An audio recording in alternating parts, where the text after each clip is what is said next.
하나님 말씀 누가복음 13장 1절부터 9절 말씀입니다. 누가복음 13장 1절부터 9절 말씀 같이 한 목소리로 봉독하시겠습니다. 그때 마침 두어 사람이 와서 빌라도가 어떤 갈릴리 사람들의 피를 그들의 제물에 섞은 일로 예수께 아뢰니 대답하여 이르시되 너희는 이 갈릴리 사람들이 이같이 해받음으로 다른 모든 갈릴리 사람보다 죄가 더 있는 줄 아느냐? 너희에게 이르노니 아니라. 너희도 만일 회개하지 아니하면 다 이와 같이 망하리라. 또 실로암에서 망대가 무너져 치어 죽은 18사람이 예루살렘에 거한 다른 모든 사람보다 죄가 더 있는 줄 아느냐? 너희에게 이르노니 아니라. 너희도 만일 회개하지 아니하면 다 이와 같이 망하리라. 이에 비유로 말씀하시되 한 사람이 포도원에 무화과 나무를 심은 것이 있더니 와서 그 열매를 구하였으나 얻지 못한지라. 포도원 지기에게 이르되 내가 3년을 와서 이 무화과 나무에서 열매를 구하되 얻지 못하니 찍어버리라. 어찌 땅만 버리게 하겠느냐? 대답하여 이르되 주인이여 금년에도 그대로 두소서. 내가 두루 파고 거름을 줄이니 이후에 만일 열매가 열면 좋거니와 그렇지 않으면 찍어 버리소서 하였다 하시니라. 아멘. 오늘이 마지막이라는 게 좀 섭섭하네요.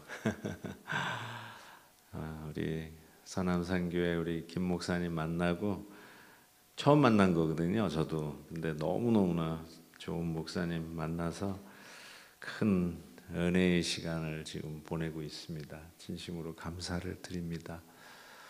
오늘 말씀이 그 두 가지 사건을 얘기하고 있어요. 본문이.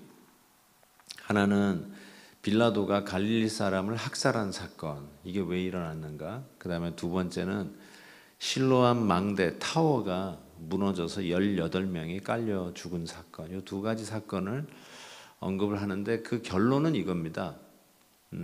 그거와 연결해서 본문에서 얘기하는 것이 열매에 대한, 신앙의 열매에 대한 얘기를 하는 거죠. 열매가 없으니까 이거 찍어 버릴까요? 한 해만 더 놔두자. 열매에 대한 이야기하고 지금 그 두 가지의 사건을 이야기하는 그 하나님의 그 메시지가 회개거든요. 왜 이런 일이 났습니까? 근데 기대하지 않은 답이 나왔죠. 회개하지 않으면 너희도 망하리라. 그러고 나서 그 망하는 게 왜 그런가 봤더니 열매 이야기를 하시는 겁니다. 저는 신앙생활의 열매가 객관적으로 있어야 된다고 생각해요. 객관적이라는 말은 서로가 이렇게 확인이 되는 거예요. 남편이 아내를 볼 때 아내가 신앙이 성장한 게 보여요. 남편이 결혼했을 때 그 남편이 아니라 결혼한 지 10년이 됐는데 신앙이 많이 자랐어요. 그게 보이는 거예요. 객관적으로. 그걸 어떻게 구체적인 예를 여러분 들 수 있겠지만 보이는 거예요. 예를 들어서 도저히 참지 못하는 내 남편이었는데 옛날 같으면 벌써 야단이 났을 텐데 참아내는 것을 보면서 신앙이 성장했구나. 즉 열매가 있다는 것을 확인하게 되는 거죠. 저는 그래서 그 목회 잘해서 그런지 모르겠지만 우리 성도님들의 신앙 성장을 객관적으로 보기를 원해요. 그리고 그게 확인이 돼야 된다고 생각해요. 워낙 전통적인 교회에서 커왔기 때문에 저는 이제 전통적인 교회라는 말은 뭐 네거티브하다는 부정적인 의미에서 하는 건 아니고요. 왜냐하면 그 전통적인 교회에서 나온 게 저니까. 전통적인 교회가 만들어낸 작품이 저라고 생각하니까 그 전통적인 교회는 쉽게 얘기하면 매일 새벽 기도, 주일 예배, 주일 저녁 예배, 수요 저녁 예배, 예배로 계속 점철된 그런 신앙생활 속에서 자라왔습니다. 근데 제가 목회를 시작하면서 제가 말씀드린 것처럼 이 학원가에서 우리 2세들과 또 유학생들과 이 목회를 시작하면서 젊은이들의 수많은 질문 속에서 목회를 해야 했습니다. 그리고 우리 젊은이들은 그야말로 젊은이들인데 앞으로 자라가야 할 그 여지와 그 가능성이 훨씬 크잖아요. 그래서 그것을 확인하고 싶은 마음이 간절했던 것이죠. 그게 목회자 아니겠어요? 여러분도 그렇지 않겠어요? 그런데 예배만 드리고 휙 가버리면 영어로 accountability, 확인할 방법이 없는 거예요. 확인할 방법이 없어요. accountability만큼 중요한 게 없어요. 신앙 성장과 신앙의 열매를 위해서 너무 중요한 게 accountability입니다. 제일 중요한 게 당연히 가정이요, 부부겠죠. 그 안에서 서로가 확인이 되는 것이죠. 그렇지만 교회적인 차원에서 그 accountability가 있는 게 열매를 맺는 삶 속에서 단연 랭킹을 매기자면 단연 탑이라고 저는 생각합니다. 단연 탑이라고 생각해요. 여러분에게는 그 accountability 그룹이 있나요? accountability 그룹이 어떤 그룹이냐면 예를 들어서 여러분에게 문제가 생겼어요. 기도 제목이 생겼을 때 그때 기도 제목을 나눌 수 있는 그 그룹. 그냥 평범한 기도 제목 말고 정말 프라이버시가 있는 기도 제목인데 그래도 기도해 주기를 원하는 그 기도 제목 있잖아요. 그때 알릴 수 있는 그룹 있으세요? 그러면 있다면 그게 바로 accountability 그룹이에요. 여러분의 신앙생활이 점검되어질 수 있는 바로 그 그룹. 저는 그것이 우리 교회의 그 셀 모임이라고 이야기하고 있기 때문에 그걸 굉장히 많이 격려를 하고 있는데요. 즉 열매를 맺는 삶 속에서 우리가 으쌰으쌰 해야 되는데 오늘 이 두 가지의 사건 속에서 연결고리가 회개라고 하는 이 매체가 있습니다. 빌라도 총독이 우리 사도신경에 늘 나오는 그 빌라도 총독이 왜 갈릴리 사람을 학살했는가? 그래서 그 학살한 사람의 피를 이 성전의 제물에 섞어가지고 욕보이는 이 사건이 왜 일어났는가? 정확하게 모르지만 갈릴리 사람들이 기질이 이 데모 기질이 많았던 것 같다고 얘기를 합니다. 그런 그 어떤 특정 지역의 사람들의 성격을 가지고 얘기하잖아요. 평양도 사람, 함경도 사람 서로 되게 싫어한다며요. 모르겠습니다. 남쪽 얘기는 안 할게요. 어쨌든 평양도 사람, 함경도 사람 서로 싫어한다며요. 그러면서 서로의 기질을 얘기하더라고요. 그런 것처럼 유대인들도 이 갈릴리 사람들에 대한 기질을 이야기하죠. 데모가 제일 많이 일어나는 거. 그러니까 당연히 로마 제국의 입장에서 볼 때 이게 잘 가만히 있어야 되는데 자꾸 들고 일어나니까 뭔가 본보기를 보여주려고 했던 것이 아닌가 이렇게 짐작을 해봅니다. 어쨌든 그 사건의 이유는 어떻든 간에 본질은 뭐냐면 왜 우리 유대 사람들이 아니라 저 갈릴리 사람이 그렇게 학살당했을까요? 하고 예수님에게 던진 질문이에요. 그랬더니 예수님께서 그 의도를 캐치했죠. 갈릴리 사람들이 너희들보다 더 죄를 많이 지었기 때문에 이놈 봐라 해가지고 하나님께서 들이쳤구나 이렇게 생각하는 것 같은데 너희도 회개하지 않으면 이같이 망하리라. 그게 답이에요.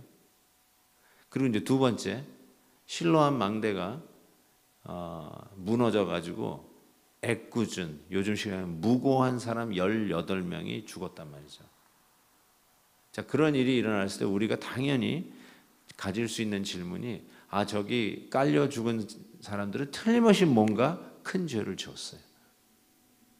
그래서 저렇게 하나님의 심판을 받은 거 아니냐고 했던데 예수님께서 역시 나 다를까 똑같이 답을 줬죠. 너희도 회개하지 아니하면 이같이 망하리라. 정확히 20년 전 9월 11일 여러분은 뉴욕 월트레이드 센터 두 빌딩이 무너져 내린 사건을 아마 기억하실 것입니다. 제가 그게 월요일이었어요. 그 9/11 사건이 일어난 게 월요일인데 제가 뉴욕에 가서 무슨 컨퍼런스가 있어서 뉴욕을 가려고 하는데 가지 말라고 막 그러는데 왜 그래요? 뉴스를 보시라고 보니까 뭐 그 한 대가 벌써 첫 번째 빌딩에 히트해가지고 막 김이 나고 있는 그것이 뉴스에 계속 나오더라고요. 그래서 뭐 연락해 보니까 컨퍼런스를 할 수 없다고. 그러면서 이제 그때의 충격이 지금도 생생하게 기억되는데, 문제는 이제 나중에 알았지만 제가 참 아끼던 집사님이 바로 그 빌딩 안에 있었어요. 제가 섬기는 교회 집사님이었는데 뉴욕으로 이사를 가면서 제가 전도사 생활할 때 섬기던 교회를 소개해 줬어요. 그래서 그 교회에 출석하면서 남편은 남성교회 회장이고 아내는 여성교회 회장이에요. 착실하게 잘 섬겼습니다. 그리고 두 딸이 있었는데 5살짜리 딸, 3살짜리 딸 이렇게 있었는데 그때 그 집사님이 그 first building 딱 그 치는 그 플로어에서 일하고 있었어요. 그날도 좀 더 일찍 나가가지고 다른 직원들의 책상도 이렇게 닦아주고 정리한다고 일찍 나갔어. 제 시간에 갔으면은 그 자리에 없었을 텐데 또 일찍 나갔어. 근데 딱 그 자리를 딱 히트했어요. 제가 그 소식을 이제 듣고 나서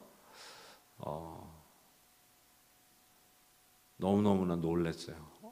그 교회 담임 목사님한테도 물어보니까 너무너무나 잘 섬긴 집사님이에요.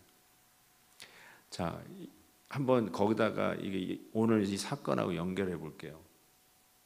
거의 3,000명이 그 월드 트레이드 센터 무너졌을 때 죽었습니다. 그때 수많은 이야기가 나왔고요. 알만한 목사님들도 그 주일에 설교가 돈뿐이 모르는 이 미국 월가를 하나님이 때리셨다.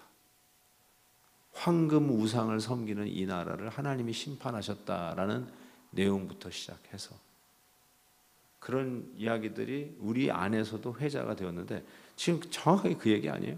실로암 망대가 무너져서 18명이 깔려 죽었습니다. 죄를 많이 져서 심판받았군요 라는 그 질문, 아니 그거를 아예 공공연하게 설교까지 했으니까. 근데 예수님께서는 그렇게 얘기했어요. 그게 아니라는 거예요. 너희도 회개하지 않으면 망하리라. 회개 얘기를 하고 있는 거예요. 너희도 회개하라 이거죠.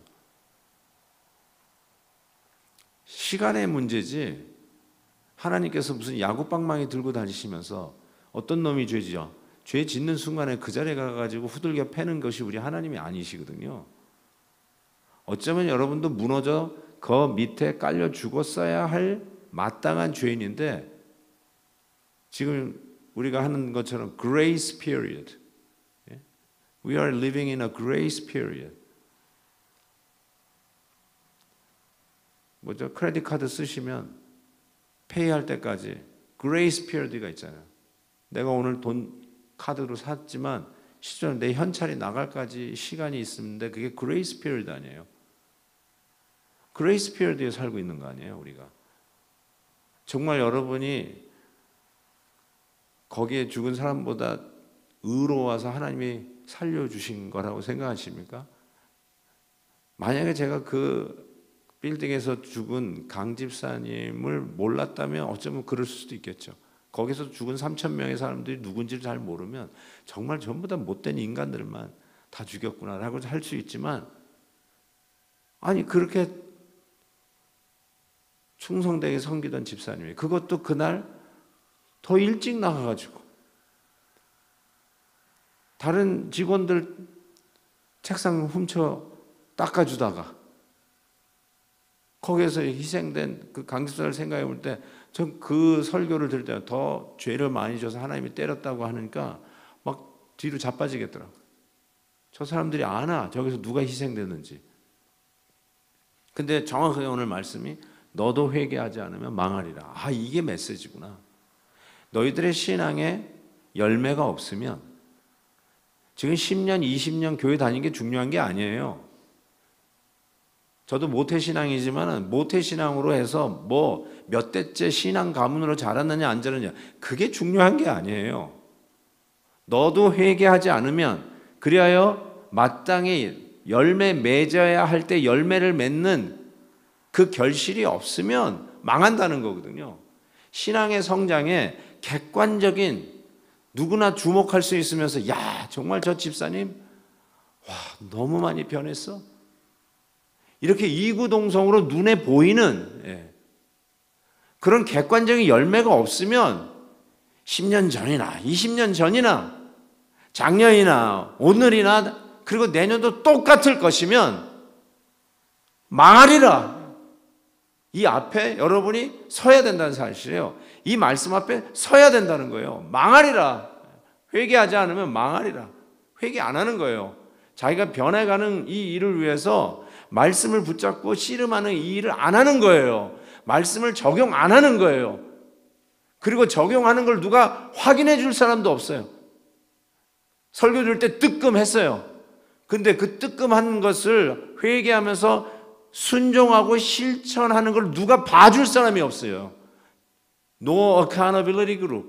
accountability group이 없으니까 한 귀로 듣고 감동을 받았지 모르지만 어느새 한 귀로 또 흘려버리는 이 mediocre, 뜨뜻미지근한 신앙생활을 하고 있는 것이죠. 아니 신앙생활이라고 불러서 안 돼요. 그건 종교생활이에요.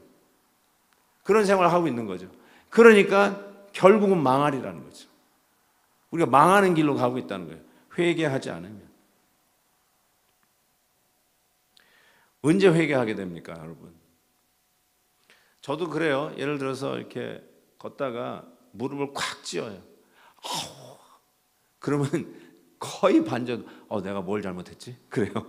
여러분 어떠십니까? 자동차 접촉사고가 났어요. 내가 뭘 잘못했지? 하나님이 주시는 워닝 사인인가 보다.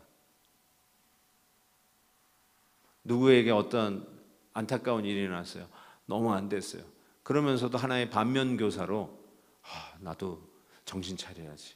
잘못하면 심판받지. 이런 생각을 하는 건 지극히 자연스럽습니다. 불건전한 생각도 아니고요. 미신적인 생각도 아니고 저는 그거 굉장히 건전하다고 생각해요. 왜요? 적어도 회개할 줄 알잖아요. 어떤 사건을 보면서 내가 회개해야지. 저는 이 회개를 반드시 해야 된다고 저는 생각해요. 이거를 못해서 실은 교회가 욕을 먹는 거예요. 잘못한 거 회개해야죠. 근데 무슨 영화죠? 밀양이라고 하는 그 전도연이 나온 그 영화를 보면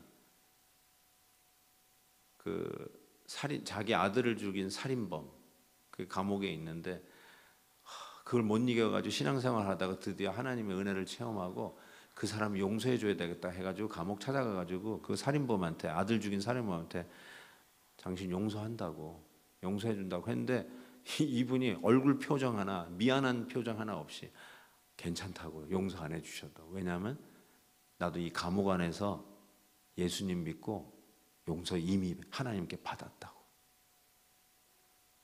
그랬더니 그때 전도인이 돌아버리죠. 내가 용서를 안 했는데 네가 왜 용서받았냐는 거죠.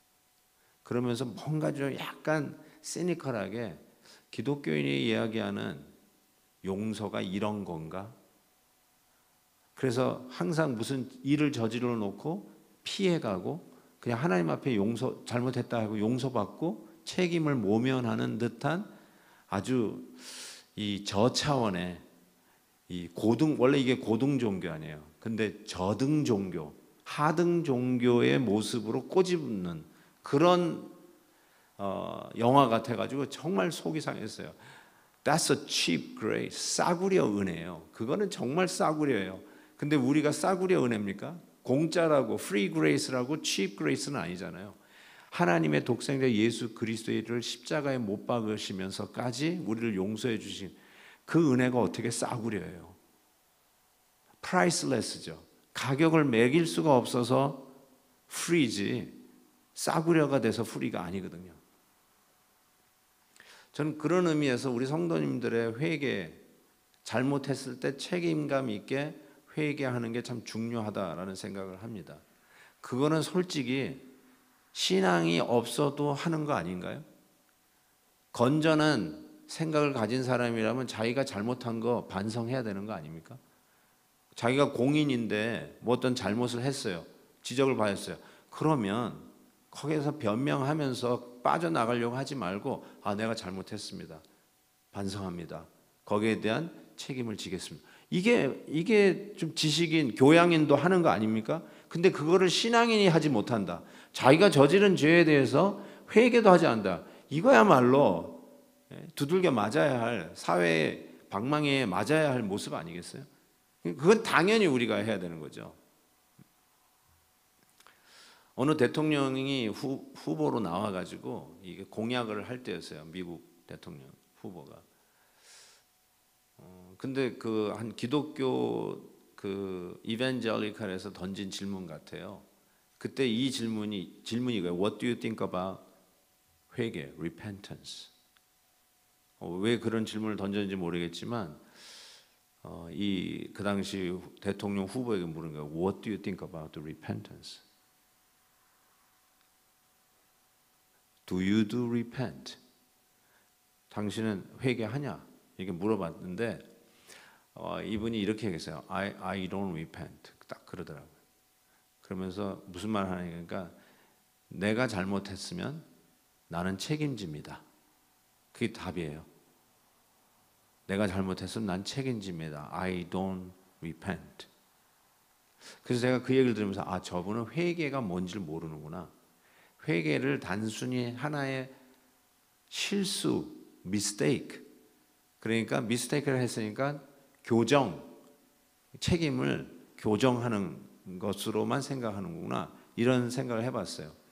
아, 저분은 참 아쉽다. 이런 생각을 해봤어요. 기독교인이라고 하는데 repent의 의미를 그 정도로 생각을 안 하는구나 라는 생각을 했는데 여러분 잘못한 거에 대한 반성을 우리 성도들은 반성 수준이 아니라 repent를 해야 된다고 그랬어요. 회개를 해야 된다고 그랬어요. 자, 이걸 오늘 본문에서 잘 보세요. 저 사람들이 죄를 더 많이 지어서 학살당하고 저 사람이 죄를 많이 주어서 빌딩이 무너졌을 때 거기서 희생됐다.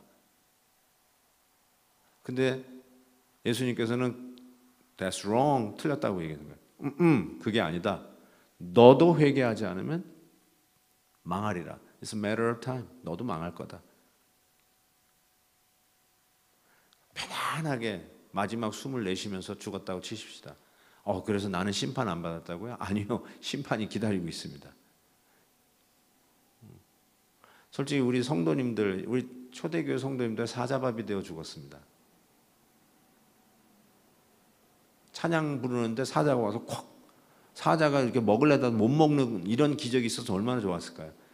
찬양 부르다가 사자밥이 되어서 어구적 사람 보는 앞에서 캐제를 부르는 그 로마 시민 앞에서 그리고 그 죽은 시체를 기름 쳐가지고 횃불로 썼어요. 그 기독교인이 당한 뭐라고 얘기하실래 이걸 가지고 와 저주받은 인생이라고요?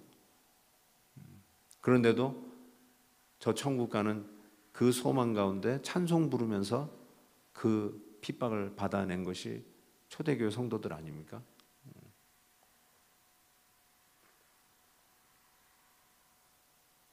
사도 바울을 보면서 저는 바울처럼 예수님처럼 살 수는 없을까?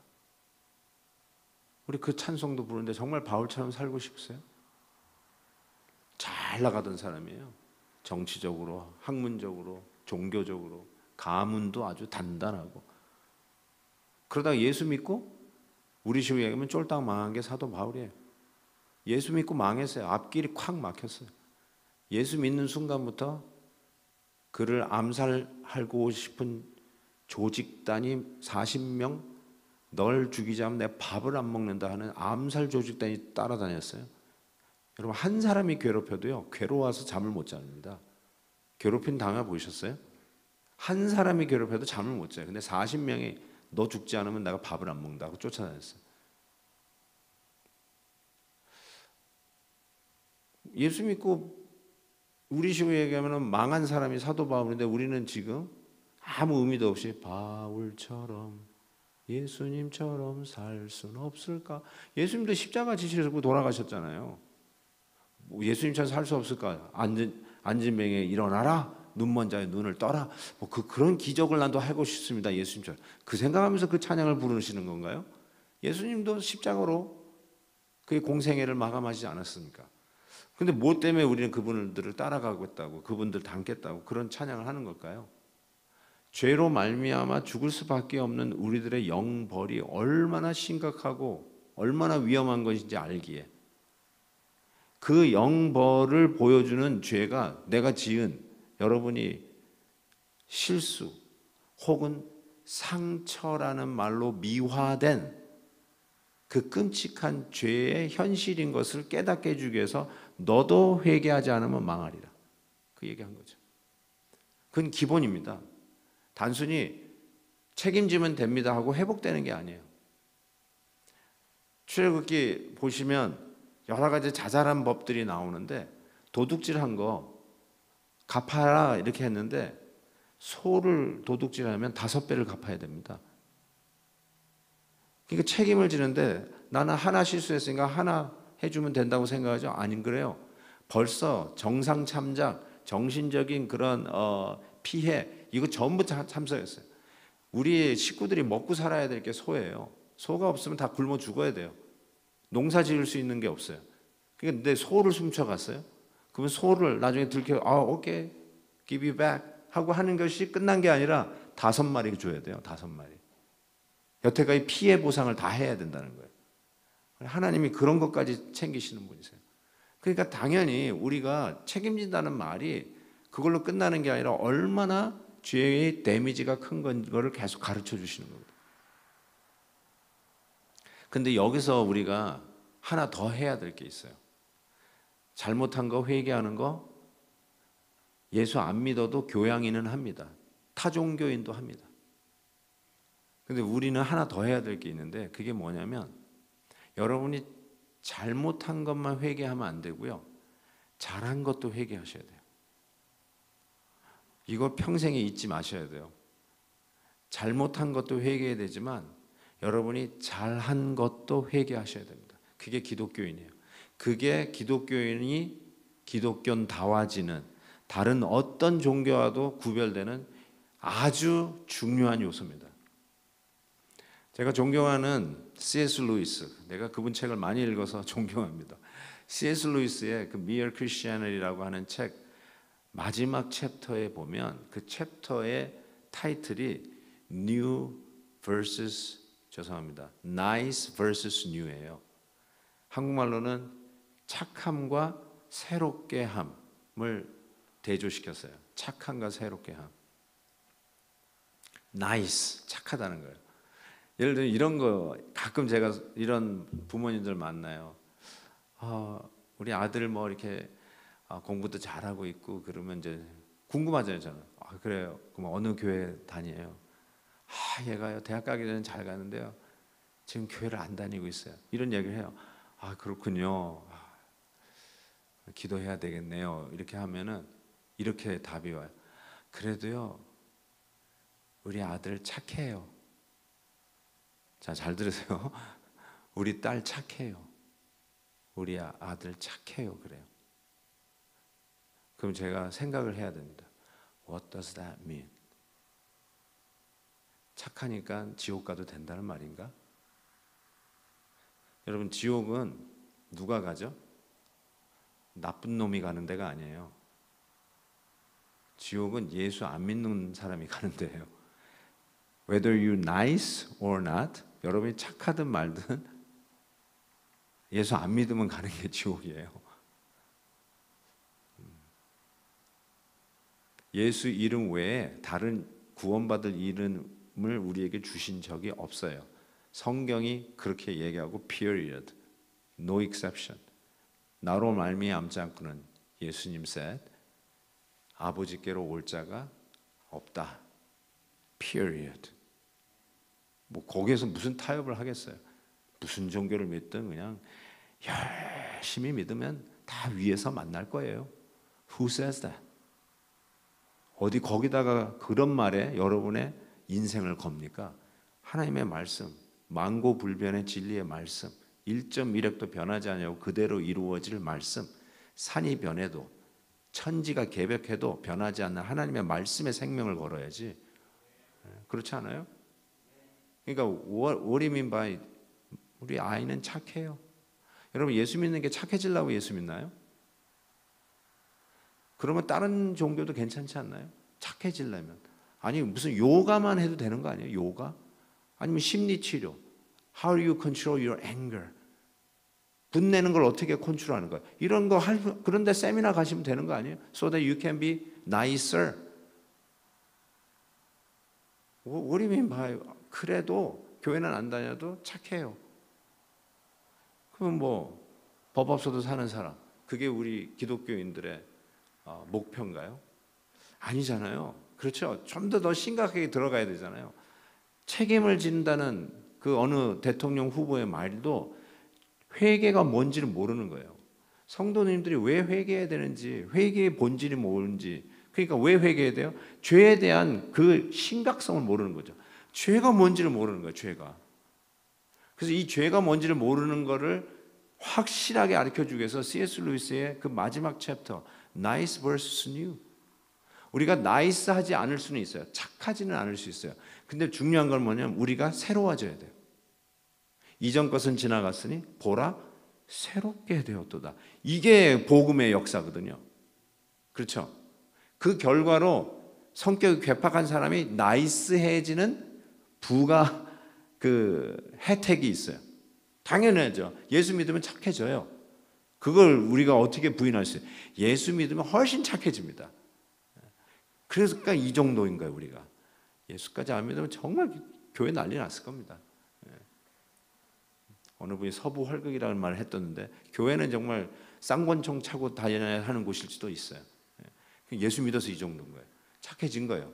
그렇지만 착해지려고 예수 믿은 게 아니라 우리는 새로워진 거 아니에요. 이전 것은 지나갔으니 우리 올드 가르멘을 벗고 예수 그리스도의 새로 옷 입었다는 거죠.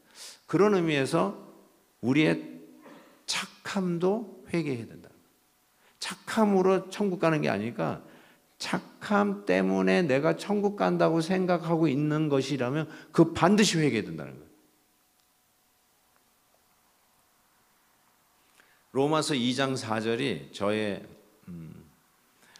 마틴 루터에게는 로마서 1장 17절 오직 믿음으로 말미암아 구원을 얻으리라. 그러니까 마틴 루터가 종교개혁을 했던 그 로마서 1장 17절 말씀이라면 저는 제 인생의 종교개혁은 로마서 2장 4절이에요. 로마서 2장 4절 나중에 한번 찾아보세요. 시간상 거기 이렇게 돼 있어요. 하나님이 너희에게 인자하심을 베푸시는 이유는 너로 하여금 회개케 하심인 줄 알지 못하느냐. 다시요. 하나님이 여러분에게 좋은 일이 일어나는 은혜를 베푸셨어요. 아들이 좋은 대학 갔어요. 하나님이 여러분 인자하심을 베푼 거예요. 여러분 몸이 안 좋았는데 건강해졌어요. 인자하심을 베푸신 거예요. 오랫동안 시집장가 못 가고 있었던 우리 아들 딸이 결혼하게 됐어요. 인자하심을 베푸신 거예요. 이런 팬데믹 상황 속에서도 여러분 직장 잃어버리지 아니하고 오히려 여러분 직장 잘 지켜주셔서 생계를 이어가게 해주셨어요. 인애를 베푸신 거예요. 오케이? 자, 그게 뭐라고요? 하나님이 너에게 인자하심을 베푸시는 이유는 너로 하여금 뭐하게 하도록? 회개케 하십니다. 이게 이해가 즉시 되지 않을 겁니다. 이게 뭔 소리지? 인자하심을 베푸면 감사하면 되잖아요. 우리 다음 주일이 추수감사주일인데 우리가 감사할 제목들을 우리가 찾긴 찾아야 되는데 우리가 감사할 제목 하면 무슨 좋은 일, 하나님의 인자하심, 그렇지, 하나님이 은혜로 이런 걸 베푸셨구나 하면서 감사를 해야 되는데 실은 감사보다 먼저 해야 될 게 뭐냐면 회개부터 하라는 거예요. 자, 이해가 안 되죠? 자, 이해가 안 되면 뭐부터 하라고요? 이게 학습 효과가 없네요. 자, 이해가 안 되면 뭘 하라고요? 순종하면 돼요. 자, 그러면 하나님이 인자하심을 베푸는 거를 기다리셔야 돼요. 그리고 나서 베푸셨네. 그럼 뭘 하라고요? 회개하시는 거예요. 하면 돼요. 그냥 이해가 안 되니까 일단 하고 보는 거예요. 저도 제가 왜 제 인생의 종교개혁과 같은 말씀이라 하냐면 제가 이것 때문에 여기까지 달려왔다고 해도 과언이 아니라고 말씀드릴 수 있기 때문에 그래요. 제가 하나님의 인자하심을 베풀 때마다 회개하기 시작했어요. 순종하기 시작했어요. 첫 번째 케이스가 이거예요. 하나님, 제가 순종하겠습니다. 인자하심만 베풀어 주십시오. 제가 회개하겠습니다. 그러고 나서 그 말씀 묵상하고 나서 기다리고 있는데 소식이 하나 왔어요. 그게 뭐냐면 우리 아들이 지금 뭐 30살 넘은 아들인데, 이 아들이 중학교 때 수학 경시대회를 나갔어요. 나간지도 몰랐어요. 그때 연락이 왔어요. 아빠, 나 경시대회 나가서 금메달 땄다는 거예요. 저희 집에 아무도 안 와보셨겠지만 저희 집에는 걸려 있는 게 없습니다. 트로피도 없고요, 상장도 없고요. 우리 애들은 참 그냥 평범하게 컸어요. 근데 얘가 갑자기 금메달을 따갔더니 이 웬 가문의 영광이냐라는 생각이 드는 거예요. 자, 그러다가 지금 뭐 하나님이 뭘 베푸신 거예요? 인자하심을 베풀었잖아. 야, 이게 웬일이냐? 하나님이 인자하심을 베풀었네. 뭘 해야 돼요? 회개해야죠. 그 회개했습니다. 하나님 아버지, 우리 아들이 수학경시대에 나가서 금메달 땄습니다. 회개합니다. 히히 하고 웃었어요. 이거는 회개합니다 그러면 눈물이 나와야 되는데 신나는 거 아니에요.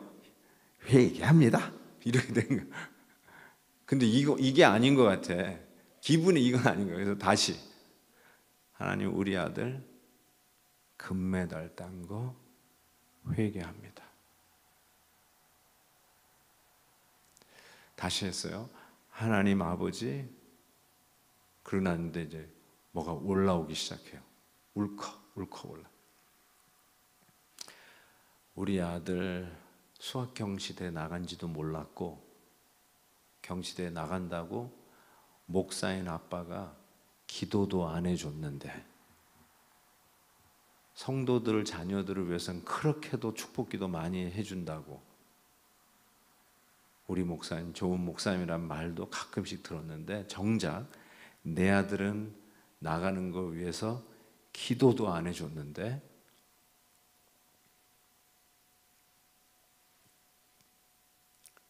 금메달 따고 이렇게 하셨으니 아무 공로 없는 우리 가정에 이 은혜를 베푸시니 자격이 없습니다. 회개합니다. 저는 우리 애들 졸업식을 거의 못 갔어요. 왜요? 목회한다고. 뭐 주일날 졸업식 하면 뭐 그건 절대 못 갔고요. 예배 드려야 되는데 무슨 아들 졸업식, 딸 졸업식에 왜 가요? 전 지금도 안 갈 것 같습니다. 주일날 하면. 토요일날 할 때도 안 갔어요. 설교 준비해야 된다고. 정말 못된 아빠였습니다. 아버지 자격이 없어요. 학원 같은 데를 데려가 본 적이 있나요? 전 우리 애들 라이드 준 적도 없어요. 죄송하지만 전부 모든 변명은 교회. 아빠 목회해야 돼. 교회 일 바빠. 그러니까 회개가 나오기 시작하는 거예요. 하나님 아무 끝도 없는데. 이게 나오더라고 진짜. 그리고 회개하고 나니까 회개의 끄트머리에서 순도 100%, 99.9% 아이보리 비누가 아니라 순도 100%의 감사가 올라가더라고요. 여러분 감사할 때요, 되게 떼먹은 감사합니다. 우리 아들 금메달 땄습니다. 드디어 저의 머리가 우리 아들에게 그 IQ가 전가됐군요. 드디어 하나님이 이 김씨 집안의 이 영광을 알아주셨군요. 아니면 우리 아내가 얘기한다. 그렇게도 힘들게 라이드 준다고 바삐 뛰었는데 드디어 하나님께서 내 고생을 알아주셨군요. 그러면서 좀 떼먹어. 그 영광을 좀 떼먹는다니까요. 그러면서 하나님께 감사드려요. 100% 아니더라고. 대개 한 20-30%는 다 떼먹어. 아빠 머리를 닮아서 그렇게 됐다는 둥, 엄마 머리 닮아서 그랬다는 둥. 그러면서 떼먹어. 그렇죠? 회개를 안 했어요. 회개를 안 하니까 떼먹은 감사가 올라가더라고요. 제가 이 간증을 했더니 정말 장로님 한 분이 그 얘기를 듣고 목사님 거기도 아들 무녀 동남 결혼한 후 10년 동안 아기가 없다가 아들을 낳았어요. 그리고 아들 하나만 낳았는데 그 아들 하나 놓고만 했는데 잘 키우려고 보딩 스쿨 다 보내고 그리고 그 아들이 예일 대학에 갔어요. 예일 대학 아무나 가는 거 아니에요, 여러분. 하버드, 예일, 프린스턴 아무나 가는 거 아니에요. 저는 교회적으로 칭찬해줘요. 그 박수 쳐줘요. 내 자식이 간 것 같아요. 너무 좋아서. 그 정도로 이거는 하나님의 은총을 입은 거예요. 그게 확실한 겁니다. 그거는. 근데 이 장로님이 하는 말이 우리 아들 예일 대학 간 거 회개해 본 적이 없대. 내가 보딩 스쿨 보내고 학자금 많이 투자한 하나님이 페이백 했다고 생각했대. 그 아들 하나 잘 키우기 위해서 모든 거 갖다 투자를 했는데 하나님이 날 위로하시는 내 아이 수고를 위로하시는 걸로 생각하고 감사는 해봤는데 회개한 적이 없대. 그분은 정말 얘기하다 보면 모든 대화가 예일로 끝나요. 와, 오늘 같은 날씨, 장로님 오늘 날씨 너무 좋아요. 좋죠. 예일 대학도 좋을래나 이렇게 예를 들면 그렇게 돼요. 항상 그래서 제가 우리 제자가 보내준 스웨셔츠가 OSU 메디슨 이렇게 하는 스웨셔츠가 있었어요. 오하이오 스테이트 대학에 의대를 간 거예요, 우리 제 제자가. 그래서 고맙다고 하면서 저한테 스웨셔츠를 보냈어요. 그래서 그거 입고 다녔죠. 그때 이 장로님이 분노, 이게 뭐예요? 그래서 얘기했더니 그 다음 날로 예일 대학 스웨셔츠 사가지고 오셨어요. 이거 입고 다니시라고. 집에 가봤더니 숟가락도 예일 로고가 다 새겨져 있어요.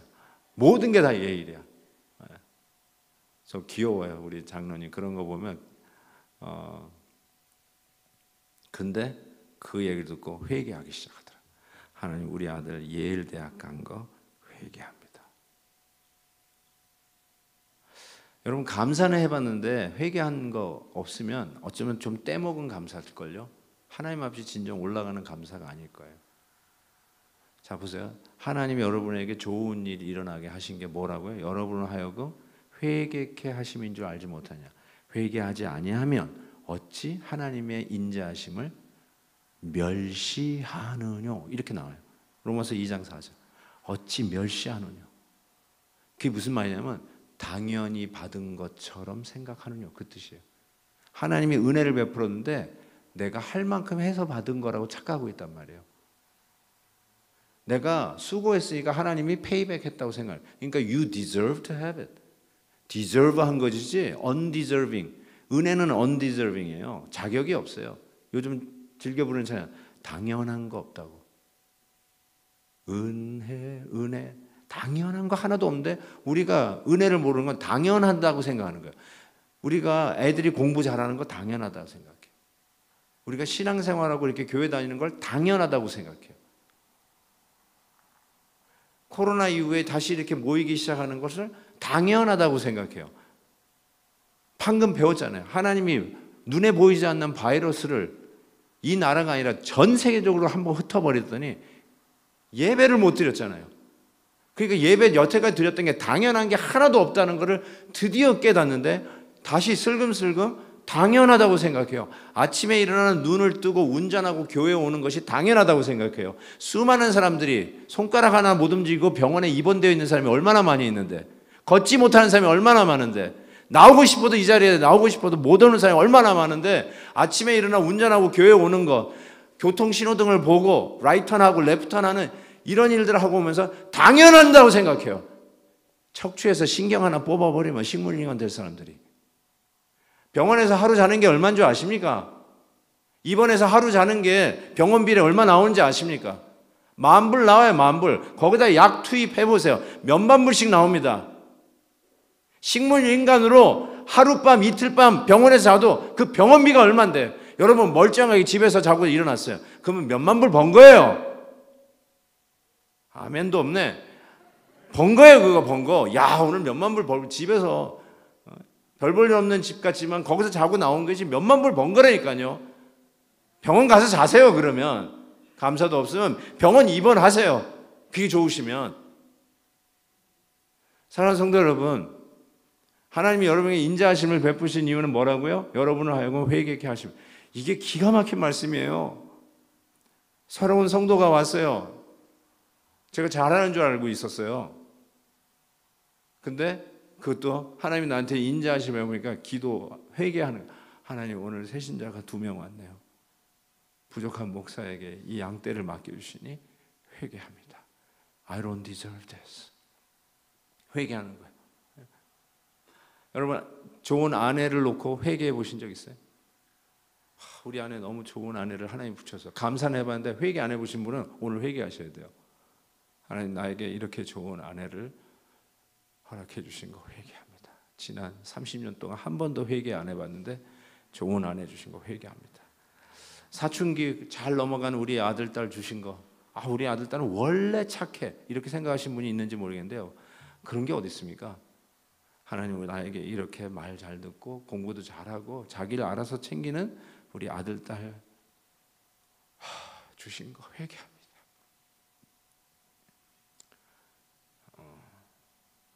저는요, 아들 교육 잘 시켜야 잘 되는 줄 알았어요. 그거 저는 믿고 열심히 하려고 그래요. 근데 항상 그런 게 아니더라고요. 잘하려고 했는데요, 맨날 기도해 주고요, 축복 기도해. 갓난아기서부터 축복 기도해 주고요, 말기도 못 알아들 때부터 성경 읽어줬어요. 그런데도 삐뚤어 나가더라고요. 그런데도 죄인이에요. 그런 경우 얼마나 많이 있어요. 애들이 잘못했다고요? 부모님이 다 잘못한 거 아니에요. 저 그거 알아요. 부모님이 죄인이에요. 애들이 잘못하고 비행소년 되면 부모님이 죄인인데 잘못 가르쳤다고 그래요. 근데 부모님 참 잘했어요. 모범죄. 근데 애들이 그렇게 되는 거 어떻게 해요? 가끔 목사님 자녀들이 그러고요, 장로님 자녀들이 그래요. 그래가지고 목사님들이 목회는 하지만 애는 못 키웠구나, 장로님들이 교회는 잘 섬겼지만 애들 교육은 실패했구만, 이런 얘기가 들리니까 부끄러워서 말을 못하는 건데, 실은 가만히 살펴보면 뭐 그렇게 잘못했을까? 애들 잘했는데 안 되는 거예요. 그게 내 영역 밖에 그 부분이 있어요. 내가 교육하고 잘 가르쳐서 애들이 바른 길 가는 그 교육의 영역이 있는가 동시에 하나님이 도와주지 않으면 안 되는 영역이 있어요. 그런데 그 아이가 잘 되고 있어요. 그러면요, 여러분이 잘 가르쳐가지고 잘 됐다고 착각하지 말라는 거예요. 하나님이 여러분을 하여금 회개케 하시는 거예요. 은혜를 깨닫게 해주시는, 당연한 게 하나도 없다는 걸 드디어 알게 하시는 거예요. 그래서 그랬구나. 제가 그걸 우리 애들에게도 나눴어요. 그랬더니 우리 애들이 감사는 해봤는데 회개는 못했던 게 뭘까? 뭐 이렇게 찾더라고요. 그러면서 이제 애들이 밥을 먹다가 식사나 이 젓가락으로 이게 하더니 자기가 젓가락을 놓고 기도해 본 적이 없대. 하나님 젓가락 주셔서 회개합니다. 그러면서 하더라고. 젓가락 주셔서 회개합니다. 진짜 감사한가 봐요. 젓가락질 하면서 밥 먹는 게 감사했나 봐요. 근데 감사는 해봤지만 회개는 안 해요. 회개합니다. 한 가지만 더요. 교회에 대해서 이런 좋은 교회 섬길 수 있고 출석하게 된 거, 그리고 김지성 목사님 또 사모님 같은 이런 좋은 목사님의 지도를 받으면서 신앙생활을 하게 된 거, 감사는 해보셨는데 회개해 보셨나요? 목사님이면 뭐 다 좋은 분이죠. 뭐. 교회는 다 좋은 교회죠. 정말 그래요? 한번 좀 못된 목사님 좀 만나봤으면 좋겠어요. 아주 그냥 서부 활극의 교회를 좀 만나보셨으면 좋겠어요. 당연한 줄 알아요. 은혜로운 교회 생활이 당연한 줄 알아요. 좋은 목사님 밑에서 신앙생활하는 것이 당연한 줄 알아요. 회개하셔야 돼요. 좋은 목사님 주신 거 회개합니다. 회개할 줄 아셔야 돼요. 우리 교회 정말 잘 섬기는 집사님, 권사님, 장로님 주신 거 회개합니다. 정말 회개하셔야 돼요. 그래서 뭐요? 당연한 게 아니라 하나님의 은혜인 걸 하는 거예요. 그래서 거기에 내 공로, 내 의, 나의 자랑, 나의 경력, 나의 연수 이런 것이 전부 다 빠지기 시작하는 거예요. 회개하면서 그게 다 빠지는 거예요. 그게 빠지니까 싸우질 않는 거죠. 겸손해지는 거죠. 하나님의 은혜를 얘기하는 사람들이 어떻게 싸워요? 내 의견, 내 레주메, 내 경력, 나의 공로 주장하다가 싸우는 거거든요. 그렇죠? 자기 의 드러내다가 싸우는 거 아니에요. 자기 잘난 말, 그거 하다가 싸우는 거 아니에요. 그런데 나이스함도 회개하면 뒤로서 하나님의 은혜가 뭔지를 알고 그때 그 끝자락에서 100% 순도의 감사가 하나님 앞에 올라가는 거예요. 이 회개를 하라는 거예요. 이 회개 안 하면 열매도 없고 신앙의 성장도 없는 거예요. 실은 신앙은 성장하는 게 맞는데 신앙은 후퇴하는 것이 더 많아요. 첫 은혜 기억나세요? 첫사랑. 에베소 교회가 야단 맞은 건 네가 첫사랑 버렸다. 첫사랑 버렸다. 세례 받을 때 엉엉 울었던 그 경험. 처음에 예배당에 발을 밟았을 때 나 같은 죄인이 예배 드릴 수 있었다는 그 감격. 그래서 찬양만 들어도 눈물이 펑펑 나고 목사님이 강단에 섰는 것만으로도 너무너무 은혜가 되고 바로 그게 첫사랑이잖아요. 근데 어느 날 어느 순간부터 그게 전부 다 당연하게 돼버렸어요. 그리고 누리는 은혜가 내가 한 만큼 받는다고 생각했어요. 그러니까 신앙이 후퇴하는 거죠. 열매가 안 되는 거죠. 자라가지를 않는 거죠. 복음의 역사가 그 집안의 그 삶 속에 나타나질 않는 거예요. 복음이 전부 다 율법주의로 바뀌어버렸어요. 죄인이 돌아왔는데 어느 날 어느 순간에 그럴싸한 바리새인으로 변해 있는 자기 자신이 발견되는 거죠. 신앙이 거꾸로 간 거죠. 열매가 없어요. 왜 없을까요? 회개 안 해서 그래요. 회개 안 해서. 그래서 하는 거예요. 우리는 잘해서 안 죽었구나. 잘해서 모면했구나. 그러면서 그래서 우리가 학살 안 받고 그래서 저 빌딩 넘어질 때 우리는 살았구나. 이러고 있단 말이죠.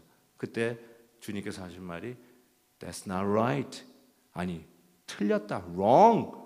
너도 회개하지 않아. 뭘 회개하셔야 되겠어요? 뭘 회개하셔야 되겠어요? 내가 영적으로 자라가고 있지 않는 것. 그걸 아무도 모르죠. 혼자 자란다고 그건 가짜예요. 내 옆에 있는 사람이 교회가 알아야 돼요. 여러분이 열매 맺어가는 성장을 어카너빌리티가 이 교회가 돼야 된다는 거죠. 그걸 봐야 되고 목도해야 되고 야 정말 은혜로 저렇게 자라가는 거구나. 그 은혜가 어디서부터 시작되냐? 회개. 그래서 예수님께서 공생을 시작하시면서 회개하라. 천국이 가까웠네요. 예수님의 길을 예비했던 세례 요한도 첫 메시지가 회개하라요. 회개하라. 가장 멋있는 말이 얼마나 많을 텐데 첫 메시지가 회개하라. 회개하지 않으면 망한다는 거예요. 회개가 우리 살리는 거예요. 우리가 그렇게 그리워하는 1907년 한국에 있었던 대부흥 어떻게 시작했나? 회개하라. 1903년 원산 대부흥 회개로 시작했어요. 웨슬리 대부흥 회개로 시작했어요. 남가주 아수사 대부흥 회개로 시작했어요. 대각성 운동 자나단 에드워즈 조지 위필드 그리고 영국에 있었던 홀리 클럽 어디서부터 시작되는? 회개로 시작했어요. 회개로. 전부가 회개예요. 교회가 회개를 잊어버리면 망합니다. 사랑하는 성도 여러분, 코로나 이후 다시 컴백하셨어요? 뭐가 컴백해야 될까요? 회개가 컴백해야 됩니다. 그것이 우리가 사는 길이고 우리가 다시 하나님의 은혜 속에서 계속 전진하여 하나님이 기뻐하시는 열매를 맺는 삶으로 나아갈 것을 믿습니다. 기도하겠습니다. 한번 속으로요 10가지 정도 회개하지 않은 거를 좀 생각해 보시는데 못된 거 회개하는 건 당연히 하셔야 되고 근데 하나님이 인자하심을 베풀었는데 회개 안 한 거 10가지 정도 제가 지금 열거를 했는데 좋은 목사님 주신 거 회개 안 하셨으면 회개 그거부터 하시고 좋은 믿음의 동역자들, 내가 어려울 때 기도 부탁할 수 있는 그런 좋은 믿음의 친구들 주신 거 회개하시고 하면서 한 10가지를 손으로 꼬박꼬박 꽂으시면서 제가 그 회개할 시간을 잠시 드리도록 하겠습니다. 기도할까요? 한 1분 정도 시간 드릴 테니까 한 10가지 정도 회개하십시오.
하나님 아버지,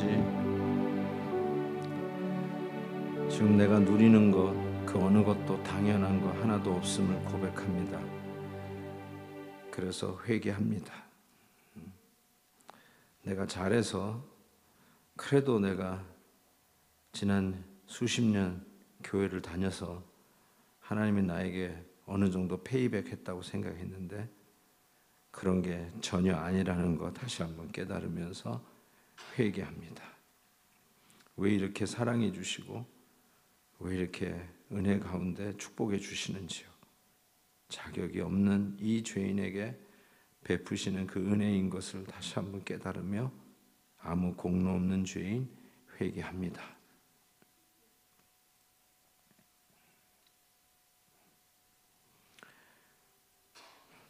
좋은 교회 주신 거 회개합니다.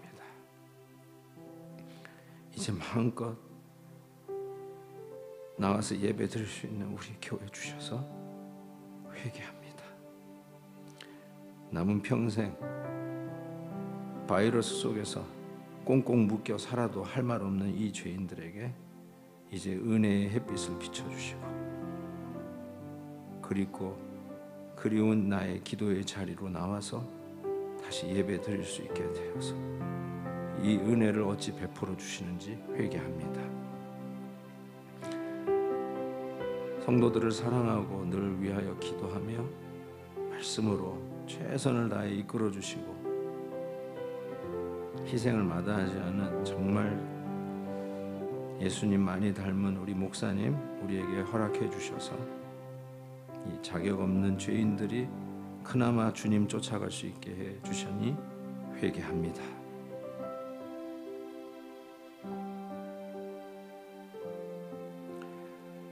하나님의 은혜임을 다시 한번 고백하면서 우리의 기도 속에 회개가 멈추는 일이 없도록 도와주시고 주님 오시는 그날까지 나이스한 것으로 만족하는 성도가 아니라 회개하며 하나님이 기뻐하시는 영적 열매들을, 결실들을, 자라가는 성장의 열매들을 구체적으로 그리고 객관적으로 만들어가는 저희들 되게 해 주옵소서. 주님 앞에 모든 영광 올려드립니다. 예수 그리스도의 이름으로 기도하옵나이다. 아멘.